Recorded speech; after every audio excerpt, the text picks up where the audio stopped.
question. The question was, are you for or against Super Walmart? And being on the fence is not acceptable to me. I said I'm for Walmart, and I've told you that, and I've told you why. I think you have to answer the question the citizens want to know, not whether you like Walmart or not. Do you like Walmart? We're the ones getting voted in, and so my stance is here. I am for Walmart or retail coming to Alachua, and I'm not going to tell you all these reasons why maybe you should be for it, and I'll tell you later whether I am or not. I'm telling you now, you know where I stand, that I'm for retail and for growth here in Alachua. Thank you.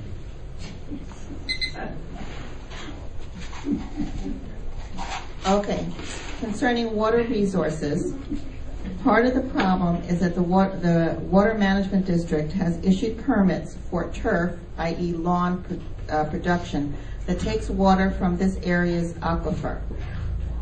Another problem is paving over recharge areas for springs or springs watersheds. The question is, would you be a willing advocate to have the city create an ecological overlay map to identify watersheds and place buffers to protect them from large development? And it goes on, and ask developers to incorporate into landscaping versus turf, grass lawns. Sorry if I mispronounced that. And I believe that Mr. Bilcari strikes that. The best way I can answer that question is that I'm for working with the agencies who are experts with this on this issue that has to do with our water and natural resources. It's cut and dry and simple to say that I am not for our water being shipped out south or up north and things like that, protecting our springs and our rivers. I love fishing. I mean, I can't fish in a dry pond, can I? But I think it's important that we work with experts and not try to create our own laws and maps and this and that. I don't want to get in a position here where I'm saying, yes, I said in a forum, I am for this and I'm going to do this, and this.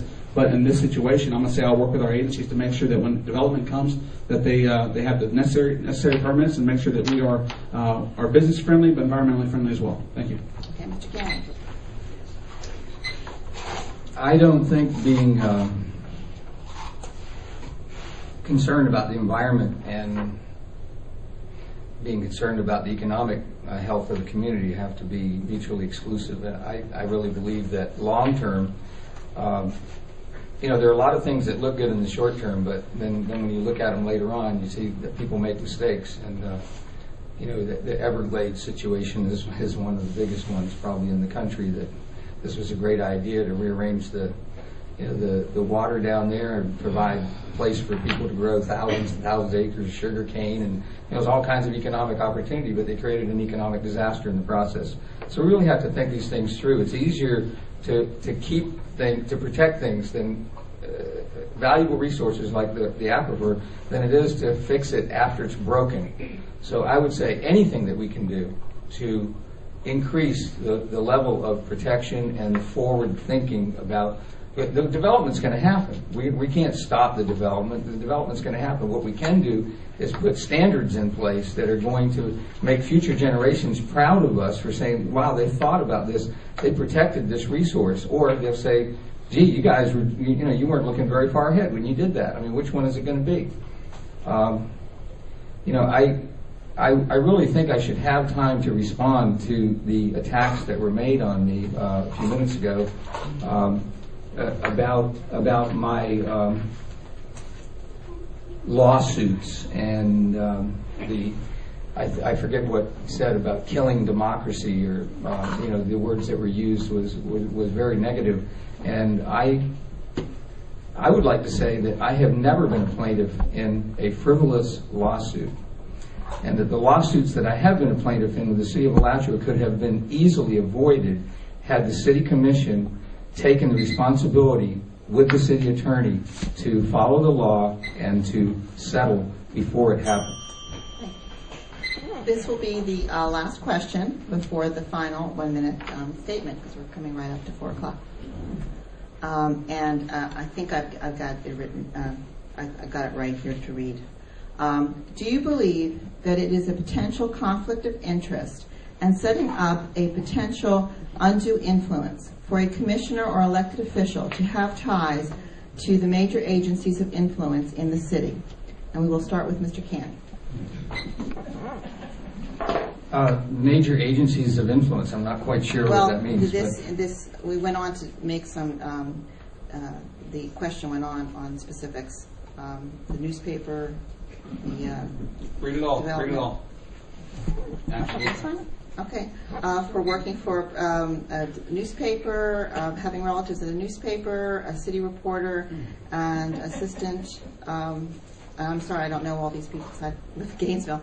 And another relative working in the city government. And apparently feeling that that would be a potential undue influence or conflict of interest. Well, there are ethical considerations and there are legal considerations. I'm not sure. I think people have to use their own judgment about what constitutes a conflict of interest if it's not something that's statutorily defined. There are conflicts of interest that aren't illegal, but they should be considered improper by people who want their government to function in the public interest and not with an agenda that's being set by someone privately. So I would say I'm very sensitive to those concerns. I would say that I will not accept any contributions to my campaign from anyone other than a live person, an individual. I won't accept corporate contributions, and especially, if businesses are going to be coming before the board and asking for things from the city commission, I think it's unseemly that they're contributing to commissioners, but it's not illegal. It happens all the time. I think people should look at where your financing comes from when you're running for office, and whether it comes from the people or whether it comes from interest. And like I said, it's not illegal, but I think it does have an impact, I think, on our government. And from the national, the state, and the local level, we have a problem with our policies really being set by special interest and not by the public interest. And I will work in the public interest, and the conflict of interest issue is for the public to decide. As long as there's nothing illegal, I don't see where I'd have anything to say about it. Thank you. Mr. Bokhari. Thank you.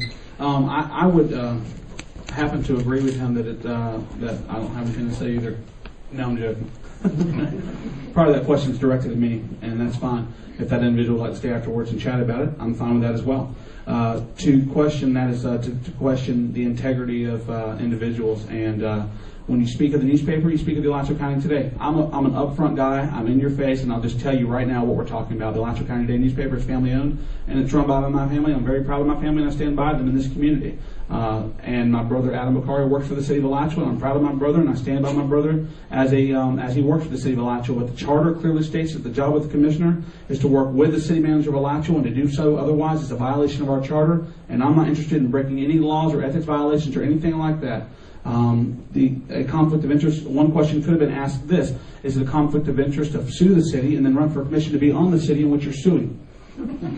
So I guess you could twist it anyway. This is a small town, and if you know me or you know my family, you know my people, my friends, then you know that I'm a good person, and my record will speak for itself when I get on that commission. If you don't like it, guess what? You got 365 days, and I'm out of there, and you can vote for yourself. My record will speak for me, and I will stand by my record. And if you endorse me and you want me and you support me, I appreciate that. And if you don't, I appreciate you as a citizen, and all citizens, not just citizens that vote for me, but citizens that don't. Thank you very much.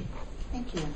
Okay, now we've come just on time to the end of the forum, and we will have the 1 minute closing, and which will be the opposite of the statement. We will start with Mr. Canning. Thank you. Okay, well, I wasn't quick enough in the beginning there. 1 minute. 1 minute speeches are kind of hard to get in, and I didn't want to make a speech. I'm going to finish what I started in the beginning. I was going to ask you all some questions. Do you want a commissioner who will practice fiscal responsibility and spend your money wisely and make sure city finances are transparent and understandable? Do you want a commissioner who will protect our natural resources and prioritize public health and safety when making planning and development decisions, who will look out for the interests of the existing residents and businesses and preserve the character of existing neighborhoods? Do you want a commissioner who supports open government? Do you want a commissioner who will treat all citizens fairly and impartially, who is not beholden to special interests? If your answer is yes to these questions, then I want you to know I'm prepared to serve you as commissioner. Thank you. Okay, thank you very much. When